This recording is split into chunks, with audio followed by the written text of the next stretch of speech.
Last week, Republican Party Chairman Michael Steele confronted an opposition effort to President Obama's first Supreme Court nominee that was going badly off the rails, as conservatives and Republicans denounced her as an affirmative action pick and called her a racist.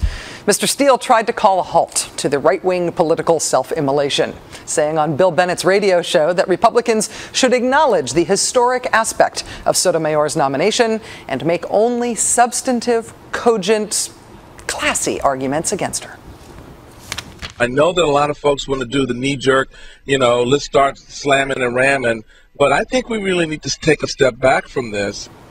That was Michael Steele last week. Want to hear Michael Steele today? She has made mention of this fact that her ethnicity, her cultural background puts her in a different position as a judge to judge your case. Yep. And God help you if you're a white male coming before her bench.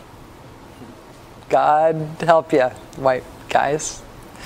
I'm not sure whether that's slamming or ramming, but Mr. Steele apparently could not stop himself. And not being able to stop themselves from doing things that even they have admitted are a bad idea is turning out to be sort of a theme in understanding the opposition efforts against Judge Sotomayor. Take, for example, former Republican House Speaker Newt Gingrich, who last week tweeted, quote, "White man racist nominee would be forced to withdraw. Latina woman racist should also withdraw."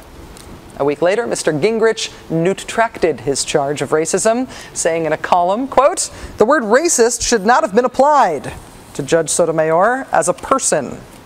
Then he had a neutraction of the neutraction. Mr. Gingrich went on Fox News and said this.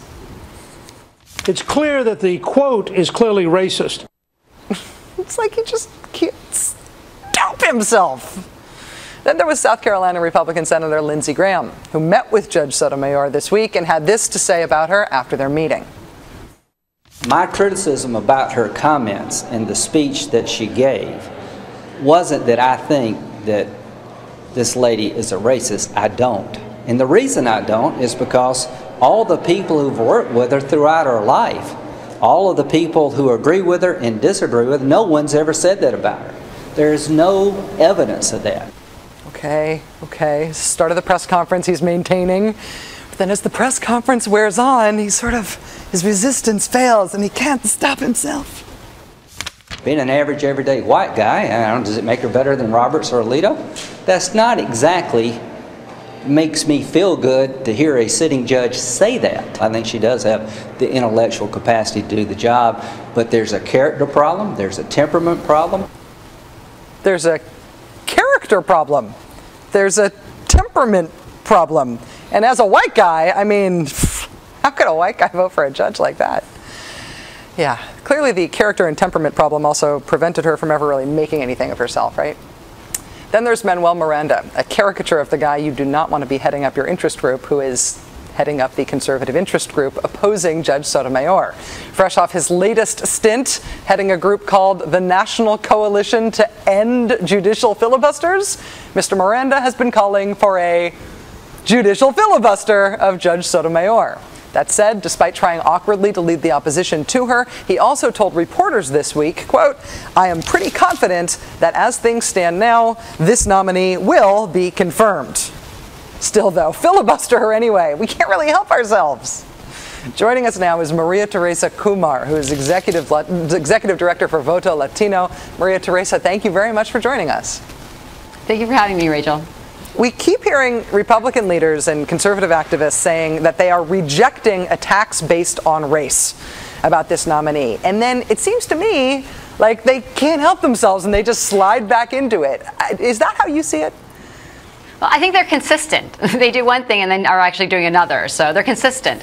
And what is happening right now with the Republicans is that they can't realize that they're behind the American public.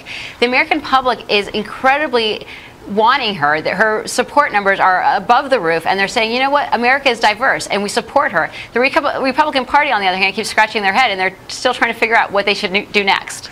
I wonder, though, if you think in the broader context in terms of what this nomination means, if it's sort of a double-edged sword for the Latino community. I mean, there's the euphoria of having the first Hispanic picked for the court, but then that having happened seems to have brought out a lot of really overt racism among a lot of political leaders. And I'm sort of the belief that racist speech does damage to race relations.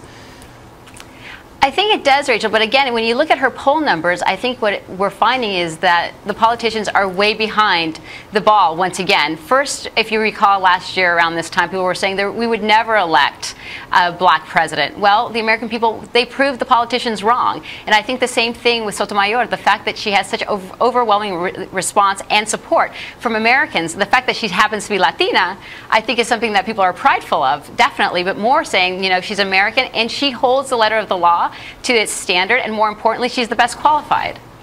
On this issue that the Republicans in the Senate seemingly are going to try to make a big deal of at her confirmation hearings later this summer, what's your view of the import and the meaning of her comments about the wise Latina judge?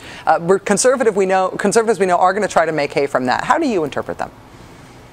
I think what she's basically saying, she's stating the obvious.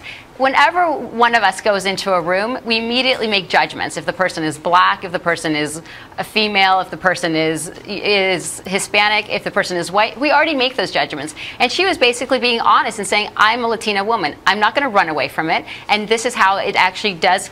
I do have a different viewpoint than someone perhaps that is not. And she's saying, when she says that she would have she would do a better job of judging from that perspective, is she just making an implicit criticism of previous court rulings that she doesn't think were of high quality, or is she saying that there's something intrinsic about being from a minority group and an underrepresented gender in the judiciary that makes you actually better at doing the job? Well, Rachel, I think you hit the nail on the head. I think the question that we should be asking in this day and age is, why is it, of the 9 Supreme Court justices, why is it that there are 8 males and 7 of them that are white? Is it because they're more qualified? I don't think so. I think it's more, they're not truly representative of the American people. And Sotomayor, just because of her, not only because she's Latina, but also her background and the fact that she did grow up poor and made her the quintessential American dream, demonstrates that she is part of America, and that's why the American people are so strongly behind her. And maybe a Supreme Court that looks a little bit more like America will make decisions that are better and smarter for the rest of America. I don't know. There I go, being all radical. Possibly. Yeah, sorry. Maria Crazy Teresa, idea. I know. That's why I'm not running. Maria Teresa Kumar is Executive Director of Voto Latino. It is very nice to have you on the show. Have a great weekend, Maria. Thank you so much.